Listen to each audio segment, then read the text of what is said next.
జగన్‌ని వెంటాడి వేటాడింది అధికారంలో ఉండగానే రఘురామకృష్ణరాజు. దానివల్ల ఇబ్బంది పడ్డారు. అది కూడా బేస్ చేసుకునే తను మళ్ళీ హడావిడి చేసి ఫైనల్‌గా ఇప్పుడు డిప్యూటీ స్పీకర్ స్థాయిలో ఉన్నారు.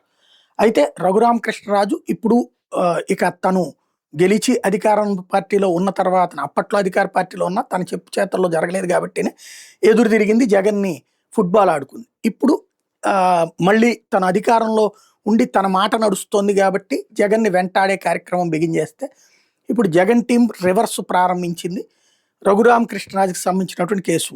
ఆయన అదృష్టమో, దురదృష్టమో సుప్రీం కోర్టులో ఆల్రెడీ ఆ కేసుకి సంబంధించి ఉన్నటువంటిది కాస్త స్టే ఎత్తివేయడంతో సిబిఐ విచారణ కొనసాగించేందుకు అవకాశం వచ్చినటువంటి నేపథ్యంలో రఘురామకృష్ణరాజుకి సంబంధించినటువంటి కేసు మీదన ఇవాళ సాక్షి ఒక కథనాన్ని ప్రొజెక్ట్ చేసుకొచ్చింది. ఇండు భారత్ థర్మల్ కంపెనీ పేరిట బ్యాంకులకు కుచ్చుటోపి, బ్యాంకుల నుంచి 1383 కోట్ల రుణాలు, సొంత అవసరాలకు మళ్లింపు, బ్యాంకుల ఫిర్యాదుతో రంగంలోకి సిబిఐ 2020 అక్టోబర్లో రఘురామ నివాసాల కార్యాలయ సోదాలు, కేసు విచారణ మీద 2022లో సుప్రీంకోర్టు నుంచి స్టే తెచ్చుకున్న రఘురామ తాజాగా స్టే ఎత్తివేసి విచారణకు అనుమతించిన అత్యున్నత న్యాయస్థానం దీంతో చర్చయాంశంగా మారిన రఘురామ మోసం. ఇక్కడ కేసులో ఏదో అవుతుంది అనుకోవడానికి ఏమీ లేదు.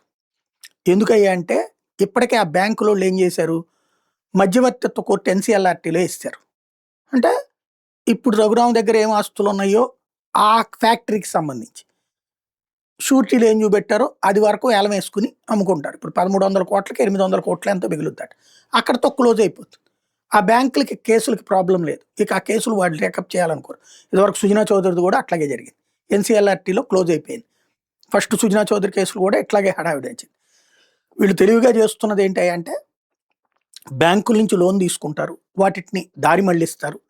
ఆ దారి మళ్లించినటువంటి సొమ్ముల్ని సంబంధించి కేసులు పడితే ఆ కేసుల తర్వాత మేము ఉన్నది కట్టేసుకుంటానికి రెడీ అని చెప్తారు. అప్పుడు ఎన్సీఎల్ఆర్టీతో బ్యాంకులోనే మేనేజ్ చేస్తే బ్యాంకులో ఎన్సీఎల్ఆర్టీలో కేసేస్తారు.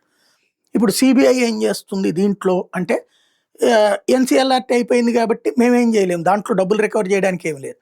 అయితే గీతే ఒక పాయింట్ మీదన సిబిఐ మరి ఈయనకి ఆల్రెడీ కేంద్రంలో పలుకుబడి ఉంది కాబట్టి అక్కడ కూడా క్లోజ్ చేసుకుంటారో ఏంటో తెలియదు. ఏంటయ్యా అంటే బొగ్గుని కొన్నట్టు రికార్డులో చూపించారు. అదేది బొగ్గు అని అడిగితే తగలబడిపోయిందని చెప్పారు. 95% గాల్లో కలిసిపోయిందని చెప్పారు.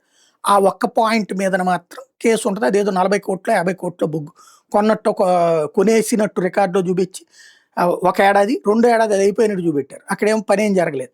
ఏమైపోయిందంటే అది ఆవిరైపోయిందని చెప్పారనమాట. అది వరకు చీటింగ్ కేసు ఉంది. దాన్ని సిబిఐ సీరియస్గా తీసుకుంటుందా? మరి రఘురామకి సెంట్రల్లో ఉన్నటువంటి పలుకుబడి, స్టేట్లో ఉన్నటువంటి పలుకుబడి, అట్లాగే లీగల్గా ఉన్నటువంటి పలుకుబడితో ఏం చేయగలరు అనేది చూడాలి.